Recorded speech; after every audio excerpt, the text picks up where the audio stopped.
সর্বপ্রথম মহান রব্বুল আলামিনের দরবারে কৃতজ্ঞতা প্রকাশ করছি, যিনি আমাদেরকে কোটি কোটি মানুষকে বাছাই করে সুস্থ রেখে তোমার নামাজ আদায় করার উদ্দেশ্যে তোমার মসজিদে উপস্থিত হওয়ার অভিজ্ঞতা করেছেন। তাই মওলার দরবারে মাহবুবের আমিনের দরবারে মন খুলে প্রাণ ভরে একটা কালিমাত শুকর আদায় করতে আমার আলোচ্য বিষয় হলো ফিলিস্তিনের সংক্ষিপ্ত ইতিহাস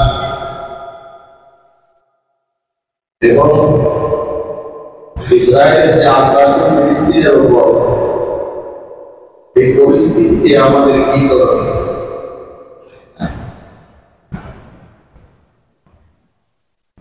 ফিলিস্তিন বর্তমানে যে অঞ্চলে আছে, এই অঞ্চলটাকে হাদিসের পরিভাষায় শাম বলা হয়। শাম শব্দের অর্থ হল সিরিয়া। বর্তমান সিরিয়া এবং ফিলিস্তিন, জর্দান, লেবানন এই চারটি দেশ মিলে শাম। শামের ফজিলত সম্পর্কে জনাবে মুহাম্মদ রাসূলুল্লাহ সাল্লাল্লাহু আলাইহি ওয়াসাল্লাম একাধিক হাদিস বর্ণনা করেছেন। এই শামের অন্তর্ভুক্ত, সিরিয়ার অন্তর্ভুক্ত হলো তৎকালীন সময়ে ফিলিস্তিন। নবী রাসূল এই দুনিয়াতে এসেছেন, অধিকাংশ নবী রাসূল হলো শামের বাসিন্দা। পরবর্তীতে কেউ সেখান থেকে এখানে গেছে, সেখানে গেছে, বিভিন্ন কথা। অধিকাংশ নবী রাসূল শামের বাসিন্দা। সিরিয়া, ফিলিস্তিন, লেবানন, জর্দান এই দেশগুলো বাস করেছে। নাম্বার 2, শামের জন্য জনাবে মুহাম্মদ রাসূলুল্লাহ সাল্লাল্লাহু আলাইহি ওয়াসাল্লাম দোয়া করেছেন। রাসূল বলেন, ওয়া রাসূলুল্লাহ সাল্লাল্লাহু আলাইহি ওয়াসাল্লাম, আল্লাহুম্মা বারিক লানা ফি শামিনা ওয়া ফি ইয়ামানিনা, আও কামা ক্বালা নবী আলাইহিস সালাতু ওয়াস সালাম। সিরিয়াতে আপনি বরকত দান করুন, শামে বরকত দান করুন, ইয়ামানে আপনি বরকত দান করুন। এতে বোঝা যায় কত গুরুত্বপূর্ণ এই রাষ্ট্রের। নাম্বার 3, হাদিস শরীফে আছে জনাবে মুহাম্মদ রাসূলুল্লাহ সাল্লাল্লাহু আলাইহি ওয়াসাল্লাম ইরশাদ করেছেন, আমার উম্মতের মধ্যে একটা দল থাকবে আল্লাহর পক্ষ থেকে সাহায্য পাবে। এই দলটি কিয়ামত পর্যন্ত অব্যাহত থাকবে। এই দলটির কাজ হলো বাতিলের বিরুদ্ধে হকের পক্ষে লড়াই করা। কেউ যদি এই দলের সহযোগিতা না করে, আল্লাহ রাসূল বলেন, এদের কেউ কোনো প্রতিষ্ঠা করতে পারবে না। নবীজি বলেন, লা তাযালু তাওঈফাতুন মিন উম্মতি মানসুরিনা আলাল হক লা ইয়াদুররুহুম মান খাযালাহুম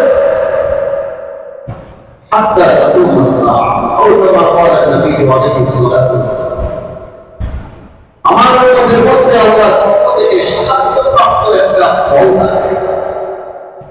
এই দলটি কিয়ামত পর্যন্ত অব্যাহত থাকবে। এই দলের কাজ হচ্ছে হকের পক্ষে লড়াই করা, বাতিলের বিরুদ্ধে লড়াই করা।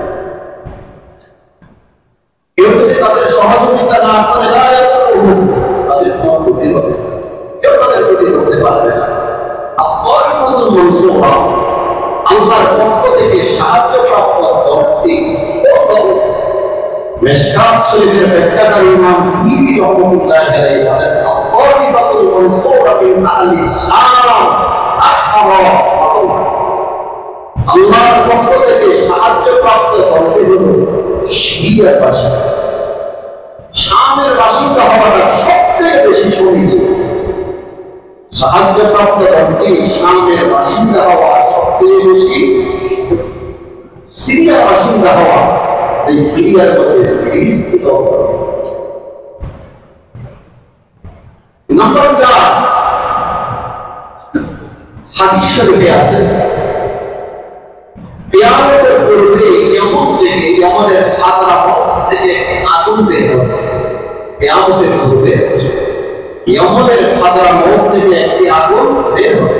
এই আগুন পাবলিকদেরকে দাওয়া করবে, হাঁকিয়ে নিয়ে যাবে। তখন সাহাবাইরা জিজ্ঞাসা করলেন, ইয়া রাসূলুল্লাহ, আগুন পিছন থেকে আসতেছে, আমরা তো সামনের দিকে যেতে হবে, আগুনের দিকে তার যেতে পারবো না, আমরা কি করবো?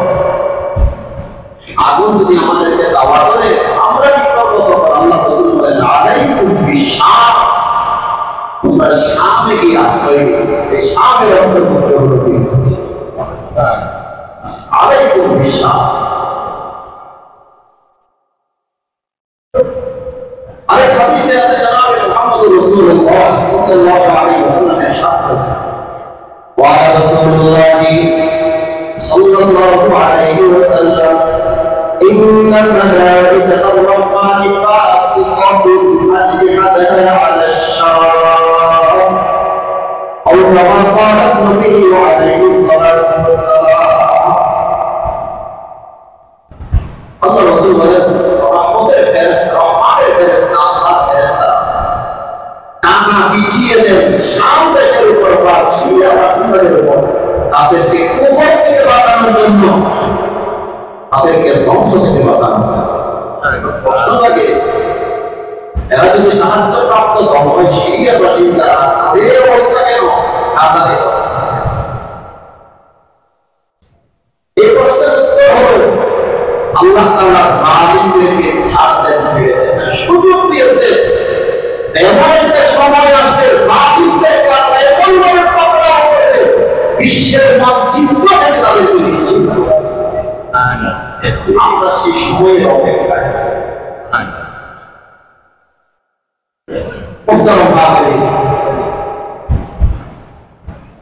এরপরে ফিলিস্তিনের কথা যদি বলি, ফিলিস্তিন কোরআনের স্বীকৃত একটি পবিত্র জমিন, পবিত্র ভূমি। কোরআন শরীফে আছে, মহান রব্বুল আলামিন ইরশাদ করেছেন, ইয়া আইয়ুহাল আরদু মুকাদ্দাসা। আল আরদু মুকাদ্দাসার উদ্দেশ্য হলো ফিলিস্তিন, কোরআনের স্বীকৃত পবিত্র ভূমি হলো ফিলিস্তিন। এবং এই ভূমিটি হবে একটি বরকতময় ভূমি। পবিত্র কোরআনে আল্লাহ তাআলা ইরশাদ করেছেন, সুবহানাল্লাযী আসরা বিআবদিহি লাইলান মিনাল মাসজিদিল হারাম ইলাল মাসজিদিল আকসা আল্লাযী বারাকনা হাওলাহু। পবিত্র সেই সত্তা, যে সত্তা আপন বান্দা মুহাম্মদ মুস্তাফা সাল্লাল্লাহু আলাইহি ওয়াসাল্লামকে রাত্রিবেলায় ইসরা করিয়েছেন, রাত্রিবেলায় সফর করিয়েছেন ওই জগতে, যেটাকে বলা হয় ইসরা। মসজিদে হারাম থেকে মসজিদে আকসাতে নিয়ে গেছে, এটাকে বলা হয় মেরাজ। পবিত্র সেই সত্তা, যে সত্তা রাত্রিবেলায় ভ্রমণ করিয়েছে ইসমান্তা মুহাম্মদ মুস্তাফা সাল্লাল্লাহু আলাইহি ওয়াসাল্লামকে মসজিদে আকসা পর্যন্ত যাকে বলা হয় মেরাজ। আল্লাযী বারাকনা হাওলাহু, আল্লাহ তাআলা বলেন, মসজিদে আকসা তথা বাইতুল মুকাদ্দাস তার চতুর্পার্শ্বে আমি আল্লাহ বরকত নাযিল করেছি। বোঝা গেল ফিলিস্তিনের জমিন, ফিলিস্তিনের ভূমি, এটি হলো বরকতময়। সেখানে রয়েছে বাইতুল মুকাদ্দাস আর মসজিদুল আকসা, এটাই বলেন। মসজিদে আকসা এটি আমরা যারা মুসলমান আছি আমাদের কখন হাদিসে আছে, জনাবে মুহাম্মদ রাসূলুল্লাহ সাল্লাল্লাহু আলাইহি ওয়াসাল্লাম 16 দিন বা 17 মাস বাইতুল মুকাদ্দাসের ভিতরে নামাজ আদায় করেছেন। এরপর আবার দিকে মুখ ফিরিয়ে দেওয়া হয়েছে। এই মুসলমানদের বড় এবং প্রাচীন দ্বিতীয়তম মসজিদের নাম হলো মসজিদুল আকসা। হযরত আবু যর গফারি রাদিয়াল্লাহু তাআলা আনহু আল্লাহর রাসূলের সাহাবী রাদিয়াল্লাহু আনহু,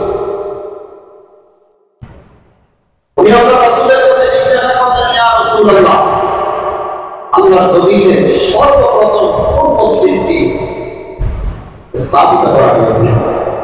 জনাবে মুহাম্মদ রাসূলুল্লাহ সাল্লাল্লাহু আলাইহি ওয়াসাল্লাম ইরশাদ করেছেন, উত্তর দিয়েছেন আল মসজিদুল হারাম। প্রথম নাম্বার মসজিদের নাম হলো মসজিদে হারাম। এই পৃথিবীর প্রথম মসজিদ। ইয়া রাসূলুল্লাহ, তারপরে মসজিদ আল্লাহ রাসূল বলেন আল মসজিদুল আকসা। এটি ফিলিস্তিনে আছে, বাইতুল মুকাদ্দাস, এটি হলো দ্বিতীয় মসজিদ। ইয়া রাসূলুল্লাহ, দুটির মাঝে কত বছরের ব্যবধান? আল্লাহ রাসূল বলেন 40 সানা, 24 বছরের ব্যবধান। মসজিদ আকসা এমন এক মসজিদ যে মসজিদের জন্য সফর করা যায়। তিনটি মসজিদের জন্য সফর করা যায়: মসজিদে হারাম, মসজিদে নববী আর মসজিদুল আকসা। হাদিস শরীফে আছে জনাবে মুহাম্মদ রাসূলুল্লাহ সাল্লাল্লাহু আলাইহি ওয়াসাল্লাম ইরশাদ করেছেন, ক্বালা রাসূলুল্লাহ সাল্লাল্লাহু আলাইহি ওয়াসাল্লাম, লা তুশাদ্দু الرحال إلا إلى 3 مساجد: المسجد الحرام والمسجد الأقصى ومسجد هذا، أو كما قال النبي عليه الصلاة والسلام। তিনটি মসজিদের জন্য সফর করা যায়: মসজিদে হারাম, মসজিদে নববী আর একটা হলো মসজিদে আকসা। চারটি মসজিদে দাজ্জাল প্রবেশ করতে পারবে না। বাইতুল্লাহ মসজিদ, নাম্বার 2 মসজিদে নববী, নাম্বার 3 মসজিদে আকসা, নাম্বার 4 মসজিদুল তুর। মসজিদুল তুর মানে এই জায়গাতে হযরত মুসা আলাইহিস সালাম